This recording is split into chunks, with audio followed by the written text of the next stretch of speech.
사람과 주변 환경 그리고 건축과의 관계를 고민하는 안녕하세요. 건축가 남정민입니다. 옛날 같았으면 여름에 더우니까 창을 어떻게 잘 내서 환기를 잘하고 덜 더운 집을 할지를 고민했는데 지금은 그 고민 안 해도 에어컨을 다는 순간 해결이 되거든요. 어떻게 보면 건축이 환경하고 이제 멀어지게 된 것 같고요. 그런데 그게 사실은 전체 건축 히스토리에서 봤을 때 되게 짧은 순간인 것 같아요. 건물이 들어가서 이제 우리 주변의 환경이 되는 거면 기존의 어떤 자연하고의 어떤 조화나 어떤 균형 속에서 들어가는 게 더 좋은 접근이 아닌가. 자연도 처음부터 고려가 됐을 때 건축물이 훨씬 더 좋은 우리 주변 환경으로 자리 잡지 않을까. 건물이 그곳을 사용하고 그 앞을 지나가는 사람들과 이제 어떤 관계를 맺을 건지, 그다음 그 건물이 뭐 주변의 건물들하고 어떤 관계를 맺을 건지, 그다음에 그 건물이 그 주변의 뭐 자연 환경이나 길 혹은 지형과 어떤 관계를 맺을 건지 같은 그런 관계들이 되게 중요한 것 같긴 합니다. 주변과의 어떤 맥락과 관계인 것 같아요. 그래서 선유도 공원 같은 경우는 폐수 처리장이었는데 부수면 그 지었던 데 들었던 에너지나 재료를 다시 또 버리는 거고, 새로 지으면 그만큼 또 새로운 에너지랑 재료를 새로 하는 건데, 그걸 이제 리모델링 하면서 그 안에 이제 공원과 건축물이 같이 한데 이제 어우러지게 되게 잘 녹여낸 것 같더라고요. 자연이 가진 아름다움이 있고 또 건축물 자체로 아름다움이 있는데, 그러니까 자연의 건축물이 딱 더해지면서 자연만 있을 때는 없는 그런 강력한 공간들이 생기는 경우들이 있더라고요. 옛날 건축물 같은 것들 보면 건물로 짓고 자연을 따로 담은 게 아니라 처음 지을 때부터 그 지형이나 그 주변의 어떤 산세나 혹은 식물 같은 걸 고려하면서 같이 건물이 그걸 포용하면서 이제 만들어지더라고요. 그렇게 했을 때 이제 건물도 시간을 버티면서 살아남을 수 있고, 소수서원 같은 경우는 바로 앞 천이 있는데 그 천에 있는 그 바위랑 그 돌을 그대로 캐서 그 계단으로 쓰고 기단으로 썼더라고요.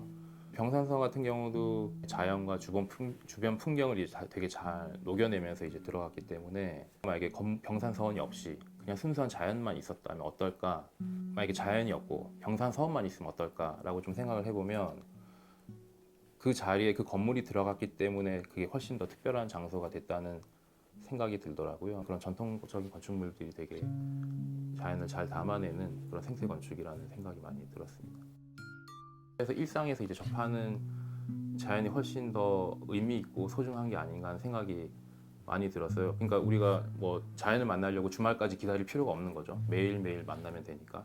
거기서 대하는 관심인 것 같아요. 길을 갈 때도 고개를 잠깐 돌리면 자연이 구석구석에 있긴 하거든요. 뭐 가로수도 있고 하늘도 있고, 여름에 되면 막 파란 풀들이 보도블록 사이로 막 올라오거든요. 멀리서 봤을 때는 풀이 올라오나 보다 했는데 벌레 눈높이에서 이렇게 엎드려서 보니까 진짜로 이렇게 정글처럼 보이더라고요. 그러니까 완전히 풍경이 다르더라고요. 어느 동네를 다니더라도 도시 안에 그런 어떤 식물의 패턴들이 계속 존재하더라고요. 결국 사람들이 자연을 밀어내고 그 자리에 도시를 세우고 뭔가 인공적인 걸로 대체를 했지만, 그 틈에서 이제 식물들이 자연스럽게 자라는 걸 보고, 다가구나 단독주택들이 있는 그런 지역들 가면 뭐 계단이나 담장 위에 화분도 놓고 이렇게 가꾸신 것들이 많더라고요. 골목골목이고 다 집들이 꽉꽉 차 있어서 조경이 들어갈 자리가 없는데 화분을 놓고 거기서 이제 뭐 고추도 키우고 뭐 상추도 키우고 혹은 풀도 키우면서 이렇게 하시더라고요. 일정 비율의 사람들은 이런 욕구를 가지고 이제 가꾼다면, 그거를 건축물을 다 해놓고 나중에 화분을 놓을 게 아니라 건물을 지을 때부터 그게 자연스럽게 그 재료의 일부로서 녹아 들어갈 수 있게 식물을 적용을 한다면 그게 좀 다른 어떤 대안이 될 수 있지 않을까. 자연스럽게 벽돌 사이에 어떤 틈이 생겨서 식물이 자라날 수 있고, 판넬에 틈이 있으면 자연스럽게 인면에 이제 식물들이 조성될 수 있는 공간이 형성되겠죠. 그래서 건축 과정의 일부에 자연스럽게 좀 식물이 함께 하는 걸 좀 녹아내는 방안을 좀 생각을 하면서 이제 진행을 하게 됐습니다. 뭔가 특정한 사람이 특정한 상황에서만 이제 적용할 수 있는 재료가 아니라, 어떤 기존 벽돌의 크기와 벽돌 시공 방법이 있잖아요. 근데 그 방식 그대로 리빙 브릭을 쌓으면 시공이 될 수 있게, 기존의 건축 시공에서 그리고 재료에서 쓰고 있는 그런 확립된 보편적인 기술을 쓸 수 있는 걸로 이제 개발을 했고요. 조금 더 해보고 싶은 거는 이제 한국 기후하고도 상관이 있는데, 특히 서울 같은 경우는 이제 온도가 영하 아래로 내려가는 경우가 많았습니다. 그래서 겨울이 지나면 식재할 수 있는 어떤 공간이 작은 경우는 많이 죽었거든요. 그래서 그런 걸 좀 극복할 수 있게 토심이 확보되면서도 건물 인면에 좀 적용할 수 있는 거를 좀 고민은 하고 있고요. 테라스랑 계단 같은 어떤 건축의 어떤 기본 요소를 활용하면서도 그게 단순히 뭐 이동이란 제한된 기능이 아니라 하나의 작은 텃밭처럼 조성이 된다면 그게 또 다른 좀 가능성이 될 수 있을 거라고 생각을 해서 진행을 하고 있고요. 그다음 추후에도 건물 외피 쪽으로는 계속 조금 고민하면서 진행을 해보려고 하고 있습니다. 이제 건축물 혹은 도시에 보면 이제 빈 공간이 상당히 많습니다.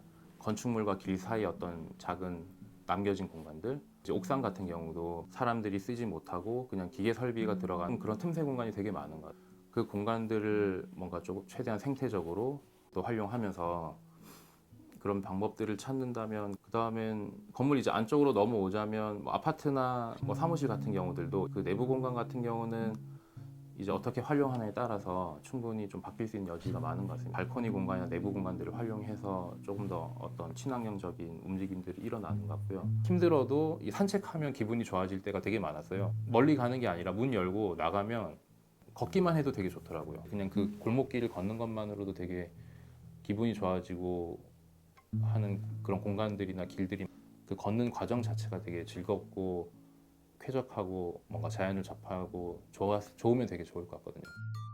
공기를 안 마시고 살 수 없는 것처럼 완전히 순수한 100% 자연에서 살지 않는 한 결국은 태어난 순간부터 죽을 때까지 피할 수 없는 필수적인 조건이 전 건축이라고 생각은 하거든요. 그런데 저희가 공기를 그렇게 소중하게 막 생각은 안 하잖아요. 그냥 당연히 있는 것처럼 생각하듯이 제가 태어나면서 경험했던 게 거의 너무나 당연하게만 생각하고 있는 그대로 되게 수동적으로 좀 받아들였던 것 같고요. 본인이 살고 있는 방이나 쓰고 있는 방이 어떻게 보면 당연히 그렇게 되는 게 아니라 왜 그렇게 됐는지 혹은 이게 어떻게 되면 좋을지를 조금씩을 고민을 하면 또 좀 바꿀 수 있는 방법들이 있는 거죠. 일상에서 경험이 폭이 좀 되게 풍부해질 수 있을 것 같아요. 그냥 지나치지 않고 조금 관찰을 하듯이 바라보면서 일상을 살면 똑같은 하루를 보내도 훨씬 더 풍부한 환경에서 살고 있는 거라는 생각을 할 수 있지 않을까.